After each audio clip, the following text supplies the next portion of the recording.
Olá, eu sou a Laila Mello e falo com você direto de São Paulo, numa edição especial da Educação.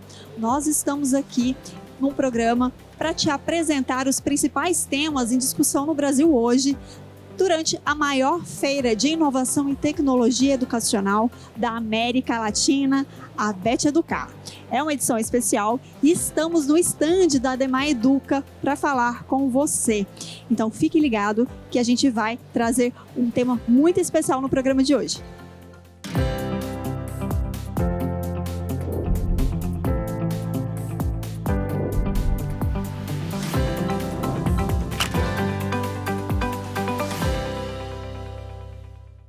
E neste episódio, vamos trazer um tema muito importante para a educação e para o mundo. A gente vai falar da conexão entre educação e sustentabilidade.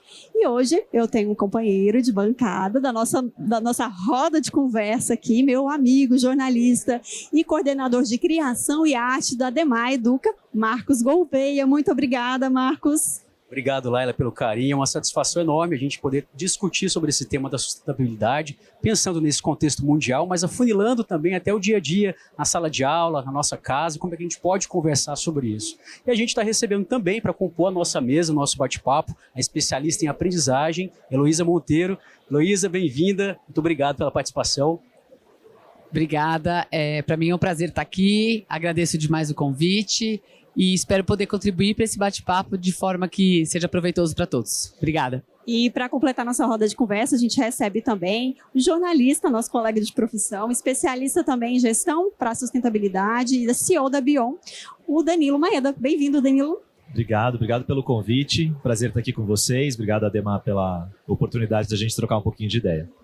Pois é, para a gente começar a conversar, eu gostaria de entender primeiro o que a gente pode compreender, Danilo, como sustentabilidade. O que a gente pensa quando a gente diz sustentabilidade? E como é que a gente pode linkar isso à nossa realidade atual? Talvez a primeira coisa importante de se explicar sobre o conceito de sustentabilidade é começar explicando o que sustentabilidade não é. Então, sustentabilidade não é apenas cuidar do meio ambiente, abraçar árvores ou qualquer outra ideia mais simplória que possa estar no nosso imaginário em relação a esse conceito. A ideia de sustentabilidade vem de um outro conceito que é um pouco mais complexo e completo, que a gente chama de desenvolvimento sustentável. Um conceito estabelecido pela ONU lá no final dos anos 80, em 87 especificamente, que diz que desenvolvimento sustentável é um modelo de desenvolvimento no qual a gente garante os direitos e as necessidades das gerações atuais sem comprometer a capacidade das próximas gerações atenderem às suas próprias necessidades.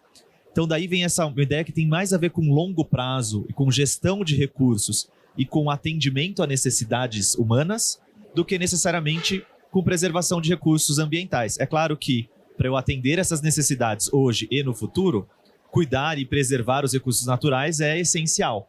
Por isso a gente acaba falando tanto de ecologia e de recursos ambientais dentro dos debates de sustentabilidade. Mas numa conceituação inicial e o mais importante, o coração da ideia é essa, da gente conseguir atender as demandas e as necessidades sociais, aquilo que está na agenda dos direitos humanos, que é o que é básico e fundamental para qualquer pessoa, em qualquer sociedade, em qualquer lugar, pensando em quem está aqui hoje, mas também quem vai estar aqui no futuro. Então essa lógica de perpetuidade é a ideia central do conceito de sustentabilidade, que é o que a gente precisa trabalhar cada vez mais para tomar melhores decisões, que não pensem apenas no retorno de curto prazo, mas considerem também esses impactos que muitas vezes vão acontecer ao longo dos anos e ao longo de muitos anos, muitas vezes, né? Um conceito essencial, né, Marcos? Exatamente. Eu acho que uma coisa que é muito importante quando a gente fala de conceito, é justamente a gente lutar contra os desafios da má informação, da desinformação que nos atinge, principalmente quando a gente vai falar sobre sustentabilidade. E colocá-la dentro desse lugar importante de valor institucional dentro da escola, dentro da nossa comunidade. Luísa, quando a gente fala sustentabilidade, educação, como é que a gente pode trazer a escola com esse papel fundamental que ela tem de formação, de acolhimento do estudante no nosso dia a dia? Bom, acho que o Danilo entrou num ponto importante sobre essa questão da gente pensar a longo prazo. E aí acho que quando a gente traz para a escola, a gente vai falar que é também para além dos conceitos acadêmicos apenas. A gente não pode entrar na escola e ficar num conceito das caixinhas, das matérias ou componentes curriculares, e sim pensar que se a gente precisa pensar nas próximas gerações e em tantos anos, a gente precisa ir para além dos conteúdos apenas pedagógicos e acadêmicos. Dessa forma, a gente costuma dizer em educação e nas escolas que você está tratando do cidadão, aluno, como um todo. Então, também pegando, né, não só a questão ambiental, que sim, você precisa ensinar boas práticas e ter a responsabilidade, mas também a questão social, né? Eu digo que a gente vai trabalhar os alunos com relação a cuidar do meio ambiente, mas também cuidando das relações sustentáveis que eles devem ter com as outras pessoas, né? Uns com os outros. E aí, se me permite, trata essa questão de cuidar das relações sociais, né? E o Marcos mencionou a questão da desinformação. Eu venho do mundo corporativo, né? Sou consultor de negócios. E então a gente olha muito para dados nesse sentido. Então, uma fonte de informação muito interessante é o relatório de riscos do Fórum Econômico Mundial. É uma pesquisa feita com lideranças políticas e empresariais do mundo todo. E nesse relatório já faz 2 anos que o principal risco de curto prazo apresentado é o risco chamado de desinformação e informação falsa. Então, as pessoas já estão percebendo o tamanho do impacto que a má informação pode causar na sociedade, nas economias. E aí, uma reflexão que a gente pode fazer é: qual que é o antídoto para esse risco? Se esse risco está colocado e ele tem um impacto tão grande, qual que é a vacina que a gente pode ter? A vacina é a educação crítica, a capacidade crítica. Porque se a gente depender apenas do jornalismo profissional, dos veículos de imprensa, para desmistificarem o volume avassalador de informação falsa que circula, a gente não vai dar conta. O que a gente precisa é de uma audiência amplamente capaz de criticar e de analisar as informações que recebe. E de ter o entendimento de que, poxa, isso aqui parece falso. Isso aqui precisaria ser melhor apurado. E você só consegue desenvolver isso com uma educação que o empodere para esse caminho. Uma educação mais crítica, então, né, Danilo? E aí, dentro dessa perspectiva educacional, a gente tem a Ademar Educa, que desenvolve produtos voltados para esse pensar criticamente, né, Marcos? Você é coordenador de criação e arte da Ademar Educa e trabalha diretamente com isso. Eu queria que você explicasse para a gente como a Ademar Educa tem desenvolvido esse olhar mais atento para a questão da sustentabilidade aliada à educação e que tipo de produto se faz, como se faz isso? O Ademar Educa ele vem com uma inteligência educacional para a gente poder ajudar esse aluno na aprendizagem, como é que ele consegue se desenvolver e até oferecer uma ferramenta para as instituições de ensino poderem buscar melhores resultados nas avaliações de desempenho. Então, é um ecossistema onde ele vai trazer soluções, seja através de uma multiplataforma, com conteúdos interativos, com conteúdos que vão pensar a ludicidade, né? Não só para o aluno se exercitar, mas ele pensar criticamente aquele lugar, né? Então, a gente vai para esse lugar de falar sobre que produtos a gente vai trazer, né? O aluno vai buscar uma interatividade nessa plataforma, mas ele está tendo acesso a um produto audiovisual diferenciado, né? Onde talvez ele vai aprender de uma forma divertida, um conteúdo que talvez ele vai ver como um entretenimento, né? Onde a gente fala do conceito um pouco do edu-entretenimento, mas ele está aprendendo, né? E ele também para se tornar um replicador daquilo, né? Como é que ele pode levar aquilo para a comunidade dele, como é que ele pode levar para a família dele. E dentro desses produtos, né, quando a gente fala de produção audiovisual aliada e à criatividade, né, como é que eu posso falar sobre isso? Nós temos 2 grandes produtos. Um deles é o Farol Sagres Educa, né, onde a gente traz uma narrativa como se fossem capitães no mundo dos 7 mares. Né? Bem lúdico, né? Bem lúdico, né? Quase um castelo Rá-Tim-Bum assim, do oceano.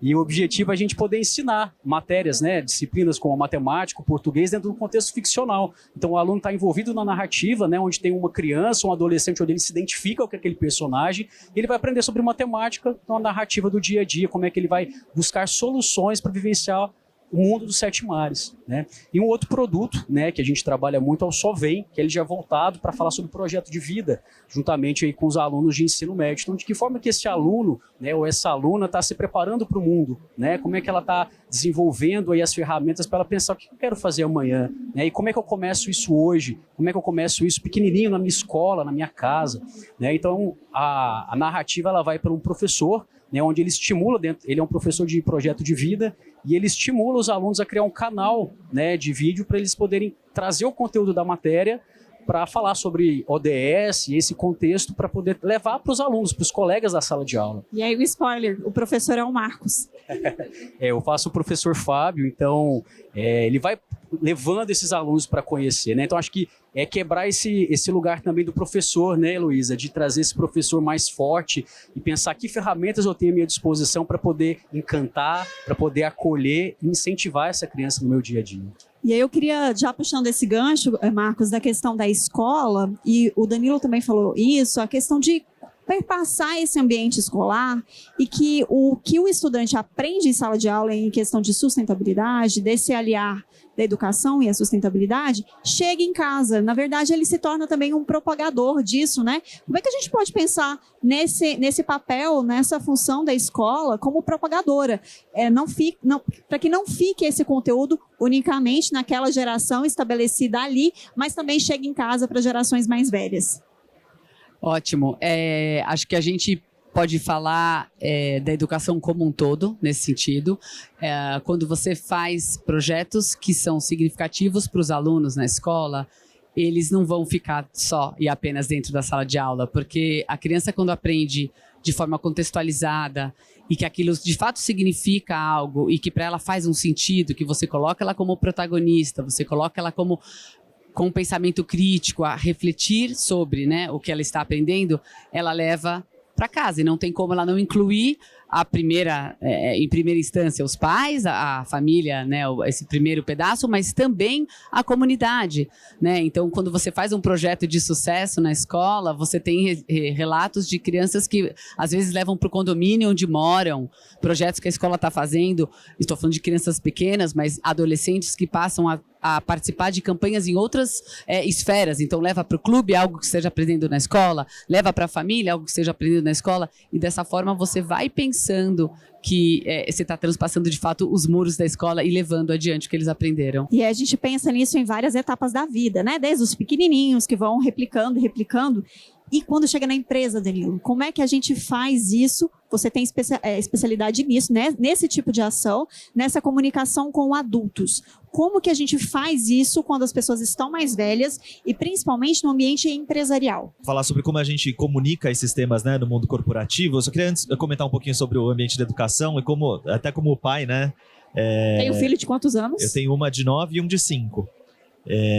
Então a gente vivencia isso dentro de casa também, né? E eu acho que a importância desse papel, né, das crianças, dos adolescentes como multiplicadores, especialmente numa agenda como essa, que apesar de ser uma agenda antiga, uma problemática que já está posta há muito tempo, ela não era tradicionalmente trabalhada nos ambientes educacionais. Então a gente tem gerações que não foram formadas a pensar nesses problemas. Então é difícil às vezes a gente até cobrar um comportamento, uma mudança de comportamento sem esse conjunto de informações ali que prepara para a mudança de comportamento. Então, é fundamental esse processo e facilita, inclusive, o meu trabalho, né? Quando eu chego numa corporação e muitas vezes é essa conversa que eu ouço de clientes, de diretores e presidentes de empresas, né?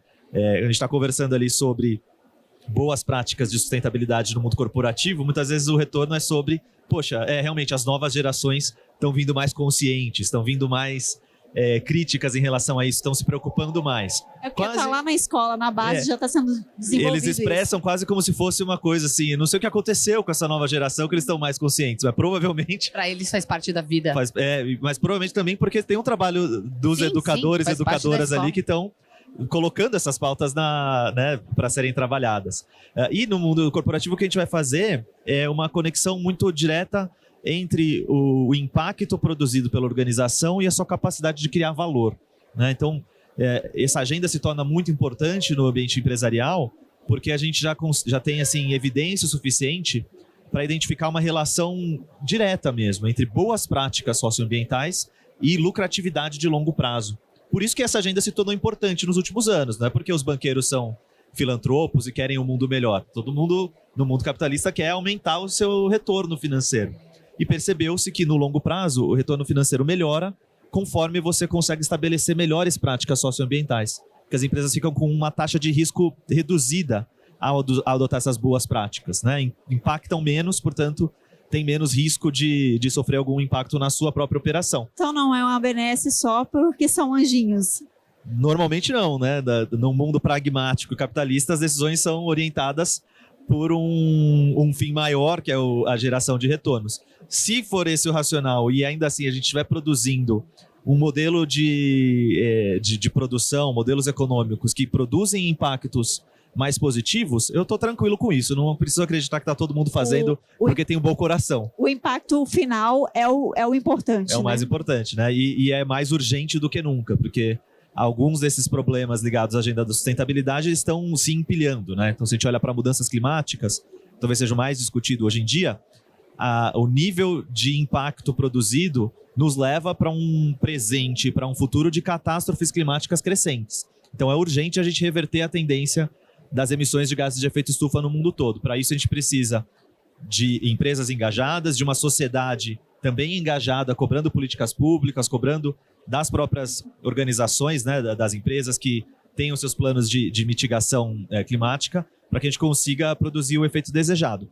A má notícia é que até o momento a gente ainda não conseguiu sequer reverter a tendência da curva. Nos últimos anos, a gente ainda teve aumento nas emissões de gases de efeito estufa no planeta como um todo, quando a gente já deveria estar reduzindo a ritmo acelerado. Então, precisamos de mais gente engajada, mais gente cobrando, porque senão as políticas públicas não avançam e as empresas também não vão mudar necessariamente na velocidade necessária. Então, a gente precisa desse engajamento que começa na base, realmente é fundamental, e a gente estava jogando aqui com o nosso futuro mesmo, né? O nosso futuro depende desse engajamento que precisa acontecer. O nosso futuro enquanto seres humanos, né? E acho que um conceito interessante que a gente poderia abordar, até te perguntar, Heloísa, quando a gente fala de sustentabilidade, a gente traz esse conceito de sustentabilidade relacional, né? Como é que eu vou buscar essas pessoas no quesito de empatia, de entender o lugar do outro, do respeito até a diversidade, que a gente fala, mas isso é sustentabilidade? Isso é sustentabilidade, né? Acho que e é muito, né? Acho que a palavra em si diz, né? O que é você ter uma relação sustentável, né? E o que são as relações sustentáveis?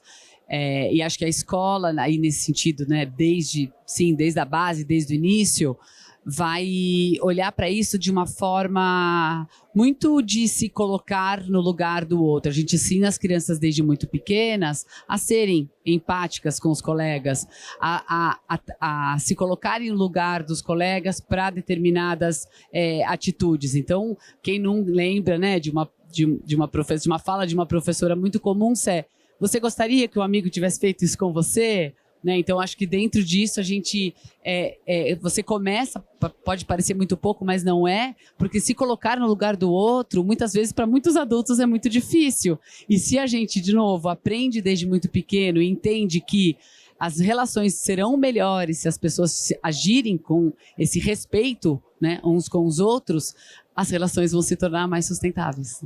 E aí, dentro desse processo todo, o Brasil espera o encontro da COP, né, da COP30 em Belém, no final do ano. Já os preparativos estão acontecendo. Danilo, eu queria que você falasse dessas perspectivas e o que a gente pode levar dessa mesa para lá, nesse sentido de discussão de aliar a educação com a sustentabilidade para um processo de discussão tão potente que a gente recebe líderes mundiais aqui no Brasil. Uhum. Eu acho que a COP é uma grande oportunidade para o Brasil, antes de tudo, né? O Brasil, às vezes a gente tem aquela coisa do complexo de vira-lata, né? E se coloca numa situação de devedores em relação aos debates globais.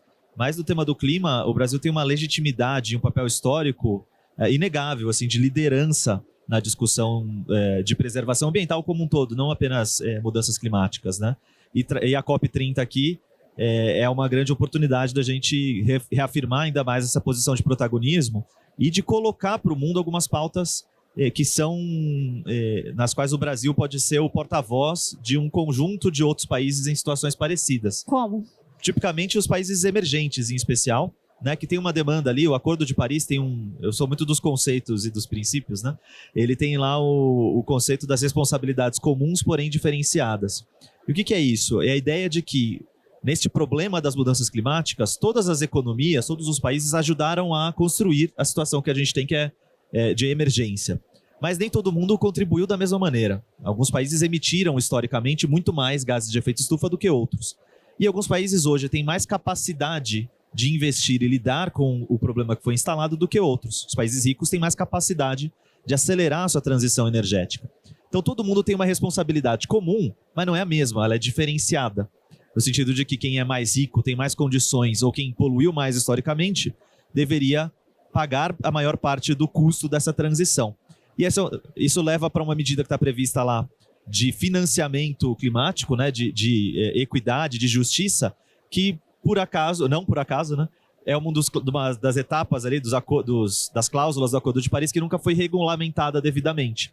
E essa é uma demanda dos países emergentes, de receber recurso para acelerar os seus próprios processos de preservação ambiental ou de transição energética. E o Brasil pode ser um dos porta-vozes de uma agenda como essa, reafirmando sua posição de liderança global, especialmente nesse mundo polarizado, em fragmentação que a gente está vivendo. Então, é altamente complexa a tarefa, mas é uma grande oportunidade para o Brasil se destacar no ambiente global e capturar também oportunidades de crescimento. Então, a gente tem soluções tipicamente brasileiras que podem ser colocadas para o mundo como avenidas para acelerar a transição energética. O etanol, a nossa própria matriz energética, que já é muito mais limpa do que o restante do mundo. Então, a gente tem vários argumentos aí favoráveis e uma capacidade de negociação que também é muito conhecida, né, nas relações internacionais brasileiras. Então, acho que é uma grande oportunidade para o país, que deve depois abrir mercados também para todo mundo que trabalha na área de sustentabilidade. É importante acompanhar essa agenda, né? Que a gente está aí, vai comandar essas discussões, né, Marcos? Elas vêm muito fortes para a gente, né? Cada vez mais pautando, né? Não só os veículos de comunicação, né? Mas a sociedade como um todo, né? E aproveitando, Danilo e Heloísa, eu queria fazer uma pergunta para vocês, né? Um recado, na verdade, né? Quando a gente fala dentro desse processo, né? De pensar o lugar da criança, mas e para o profissional de educação, né? O gestor escolar, o coordenador pedagógico, o professor, que estão na linha de frente ali. Como é que a gente poderia incentivar esse lugar? Ah, mas beleza, eu entendo o conceito, eu entendo a problemática, mas na prática, como é que eu consigo trazer isso de uma forma plausível para essa criança e para esse adolescente? Qual que seria o recado, um ponto de start que vocês sugeririam? Bom, eu fico pensando que a primeira coisa quando a gente precisa fazer com que alguma pessoa pense sobre algo é sensibilizar, né? Então, muito difícil a gente agir de acordo, né, ou agir com força, com potência, ali, com vontade para alguma coisa, se a gente não está sensibilizado. Então, eu acho que sensibilizar seria a primeira, né, acho que a primeira mudança ali, quando a gente está sensibilizado, tocado por algo, a gente vai e a gente atua de uma outra forma. Então, quando a gente, né, diz que o Brasil está nesse lugar e que a gente tem agora uma possibilidade de olhar para isso tudo, fico pensando que a gente, para sensibilizar muitas vezes, as pessoas usam fotos ou estudos de caso, né? Assim, cenas muitas vezes catastróficas. Não necessariamente a gente precisa sensibilizar dessa forma, mas usando histórias, né? Como você até contou do produto, acho que para as crianças pequenas, histórias funcionam muito. Para os adolescentes e mais jovens, eu acho que a gente pode trazer, né? Acho que a educação precisa trazer contextos reais, né? Com informações verdadeiras e onde a gente busca essas informações verdadeiras. E para todos, aí pensando, né, nos professores, coordenadores, direção, comunidades, pais de alunos, quanto mais informação e mais sensibilizado a gente for, mais a gente atua de forma vigorosa, acho que com relação a uma causa que é emergente, como a palavra já diz, emergência, né? E aí, talvez se a gente tem um lado que, como a gente já tem eventos climáticos extremos acontecendo com maior frequência e maior gravidade, eles acabam sendo um jeito de você sensibilizar a partir do mundo real, né, do mundo concreto. Então não faltam exemplos de tragédias e de crises que estão já acontecendo por conta das mudanças climáticas. Então a gente tem essa capacidade hoje de mostrar uma conexão que há 10 anos atrás a ciência estava nos alertando que isso aconteceria.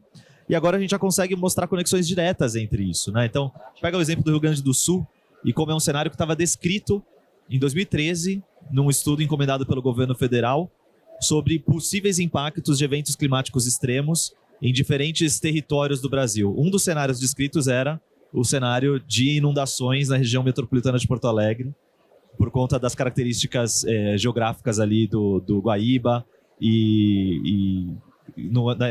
na eventualidade de um evento de chuvas extremas, poderíamos chegar num cenário parecido com o que se verificou na prática, né? Então, quando a gente começa a mostrar que o que aconteceu não é uma eventualidade, uma tragédia inevitável, uma força da natureza que se expressou, mas que nós, como sociedade, poderíamos ter agido e mitigado bastante a consequência, acho que começa a levar para um lugar de, poxa, qual é o meu papel diante de tudo isso, né? Exato. Ai, gente, infelizmente vou ter que dar notícia que a gente está terminando o programa. Que bate-papo legal. Importante para a gente pensar não só na educação em si, mas no mundo que a gente habita, né? Muito obrigada por vocês estarem aqui com a gente nessa edição especial da educação direto da Abete Educar em São Paulo. E então eu conversei aqui, a gente conversou, né, Marcos, com a professora Heloísa Monteiro, ela que é especialista em aprendizagem, e o Danilo Maeda, que é jornalista também, especialista nessa gestão com pessoas, para trabalhar com empresas, isso, CEO da Bion. E meu querido Marcos Gouveia, nosso coordenador de arte e criação da Demar Educa. Muito obrigada pela presença de vocês. Espero encontrar para a gente continuar esse bate-papo. Obrigado pelo convite. Muito obrigada. Mas é boa, pessoal. Obrigado pela participação, por estar aqui conosco. A educação de hoje fica por aqui, mas pode deixar que a gente volta para falar com temas educacionais tão importantes nessa edição especial da educação, no estande do Demar Educa, aqui na maior feira de inovação e tecnologia da América Latina, a Abete Educar. Mas espera aí que a gente já volta para falar de temas extremamente importantes, como também o uso de dados para a educação. Você pode nos acompanhar aqui na nossa TV, o canal 26.1 da TV aberta, mas também nos nossos canais @SistemaSagres _ e também no YouTube @SistemaSagres, nas nossas redes do ecossistema Demar, @Fundação Sagres, @Demar.educa e @RenapseBR. Um prazer tê-los aqui e até mais. A gente se vê por aí. Tchau, tchau.